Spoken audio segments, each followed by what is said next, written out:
with a layout for the Shotz design team and also 30 days of sketches. This is day 14 sketch that was created by Stacy. I did actually create this before the 14th, and then it was just one of those layouts I did not get an opportunity to post. And so I'm playing catch up a little bit here for the month of April and posting a bunch of these layouts.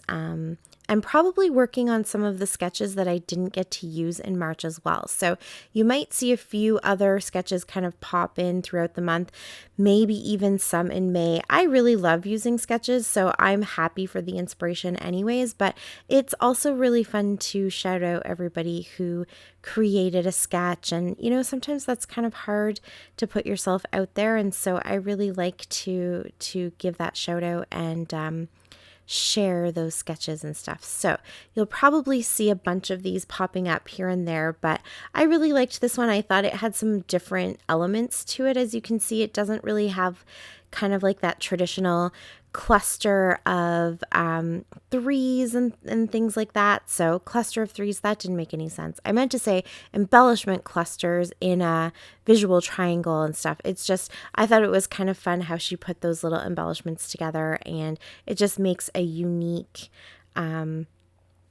layout, so I wanted to play along with that.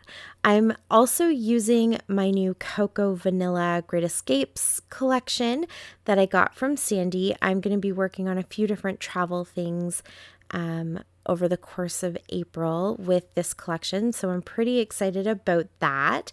That was also the vote. I had a vote on my YouTube channel, on my YouTube account, I guess. I put up a poll asking what you guys wanted to see kind of, you know, that I could work on for the month of April, and it was definitely travel. That one was the big winner. So that is what I'm going to do. I'm going to create a little traveler's notebook album, and we'll see a few more things. I have a bunch of travel albums that need to get done, so I might as well go ahead and focus on those. So I'm pulling out my collection here, and I'm just trying to decide how to cut these papers up, because as you can see, my layout isn't a 12 by 12, and so I kind of have to squish things down a little bit and just condense the whole thing. It's almost 12 inches long, or inches tall, I guess, but it's only like 9 inches wide. So I definitely kind of had to make things a little kind of skinnier than they appear in the sketch. So I'm just playing around here. I tend to eyeball this stuff rather than take out a ruler and try to use a ruler. I really feel like, for me, I go with what looks right.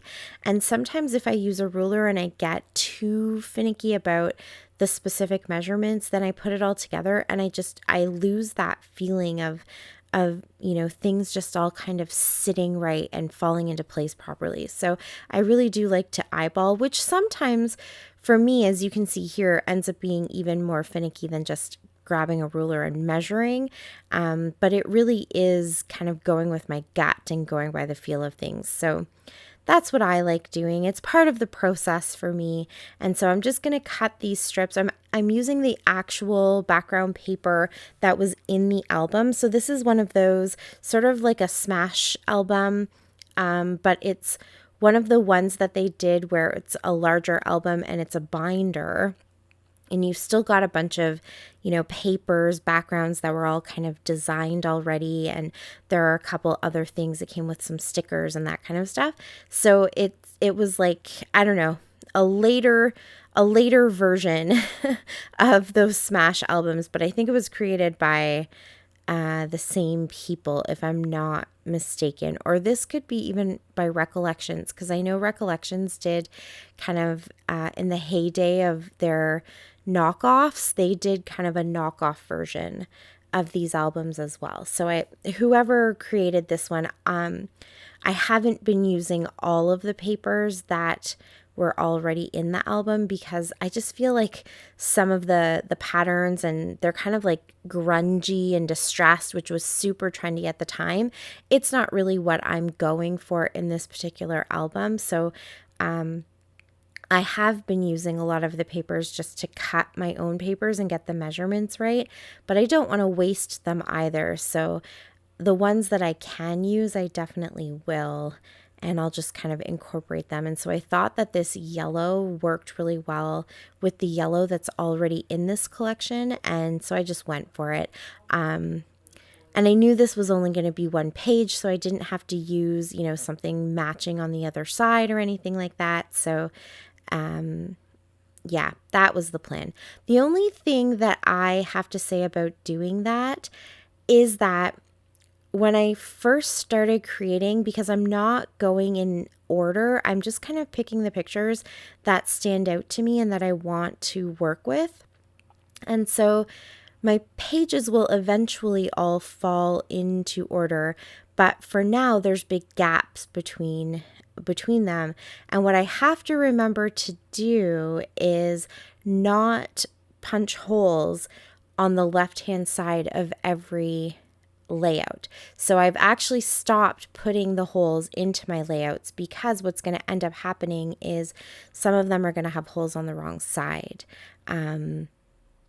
If that makes sense, because some are going to, when you open them up, some are going to actually be on the left-hand side and some are going to be on the right-hand side, which means I have to watch where I put my holes, or at least use those pages that are already in the album, use those as base pages, front and back, so that I can make sure that I'm not top loading. Is that what it's called when you have them all facing the same way? Yeah. Anyways, I have to make sure that my pages all lie properly. So I've kind of stopped poking holes in them. And if they're just using my own cardstock and not one of the base pages from the album, I am not going to poke those holes until I have most of the pages done, and then I can make sure that they're all facing the right way. So that was a long story to get to something just as sort of more of a reminder that if you're doing that and you're adding your own pages into an album and you go out of chronological order like I do, to maybe hold off on poking those holes and kind of put all your pages together and see which ones are facing up and which ones are facing down. When your album is closed, you'll have some facing up, some facing down, and then punch the holes so that you know that they're all oriented the right way and you don't have to repunch holes on the other side of the paper for the ones that you might want to actually have facing the other side or on the left-hand side. That is what I was trying to say. That is your lesson of the day in this video. So I will probably in the end get all of those pages used up just by, sandwiching some pre-made pages on top of them and using those holes, or just trying to find a way to incorporate the backgrounds that are already made. Some are really, really dark, and so I don't know that those are necessarily going to fit, but I'll figure out a way to get them all used up. I'm certainly not going to waste them. But this one I thought matched really well, and you can see here now that the page is mostly put together that the yellow really does match well, and this one isn't overly distressed or anything, so it kind of matches that cocoa vanilla. Like their collections are always very clean looking and their colors are always kind of crisp, and so I think it matches pretty good. So I grabbed a few pieces of paper. I really like the one that, I don't know, to me they kind of look like bowls, but they're just half circles. That kind of brought in some of the yellow. And then from that paper, I also decided to go with the blue, that lighter blue, and the orange, because I felt like those colors really stand out. And then the green, I just liked the green on the yellow. I thought that worked really well.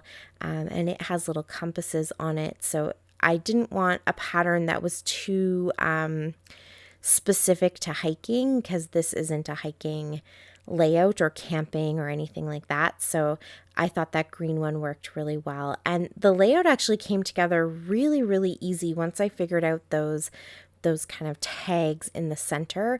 I do have an extra picture in there because I had 4 pictures instead of the 3, but I just popped the 2 of them together and kind of put the title in the center. And then I have pretty much all the other elements represented. So I have the strips up at the top. I have those tags in the center. I definitely eyeballed those to kind of get them to be the right dimensions. I also distressed them to kind of bring in a little bit of extra texture because I'm trying to make this not an overwhelmingly dimensional album. I have tons of pictures to try to fit in here, and I don't want it to be super chunky and then the album covers kind of get wrecked and that spine gets wrecked, and they don't fit into the binder rings really well. So I'm trying my best to keep everything flat. So I thought I'd go ahead and kind of rough up those edges, and then that brings a little bit of texture to those tags. And then my little embellishments I've kept really flat as well, with the exception of these sequins. These are the Great Escape sequins from Spiegel Mom Scraps that just happen to match the collection, so that's perfect. But I got some little words in there from the sticker sheet and some of the little embellishments that Stacy put at the bottom of the right and left tags. I kind of used stickers to represent those. I added a little die cut down at the bottom there just to bring in again some more interest because everything's kind of just lying flat, and the puffy stickers because they're actually pretty flat, they're not super dimensional. So I went ahead and brought in a bunch of the stars. I wanted to use a title, but the titles very much are kind of more camping and hiking related. And I also felt like they just were the wrong scale for this particular layout. So they didn't really kind of sit nicely. So I just grabbed one of the little chipboard pieces. I think it says Wild Things. And that is what I used for my title. And then now I'm outlining everything because, again, I'm trying to bring in some interest without adding a ton of dimension. And I love my little sketchy outlines. So I think this helps to really kind of break up all of the colors and make everything just stand out really nicely. So I went ahead and did that.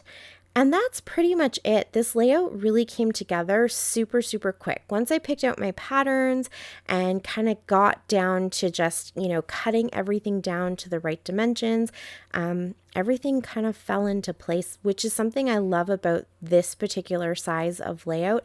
I feel like you only have a certain amount of space to play with, so things kind of always fall into place where you need them to go, but it's still big enough that you do have some real estate to move things around and kind of get creative. So I've really been enjoying this particular size, and I pulled out my Heidi Swap Color Shine Gold. I had to put a tiny little bit of water in there. I know you're not supposed to add water in. You should use like alcohol or glycerin or something like that, but all I had was water, and I am literally down to the very, very last little dregs of it. So it was kind of fun to pull that out and give this a little shimmer and shine. And there you go. That's my layout for today. Thank you so, so much for watching. I really appreciate it. Please find all the links down below for scrap shots and as well the playlist for 30 days of sketches. Subscribe if you haven't already, and I will talk to you again soon. Happy scrapping. Bye. Bye. Thanks to me. To what button? Tell my channel.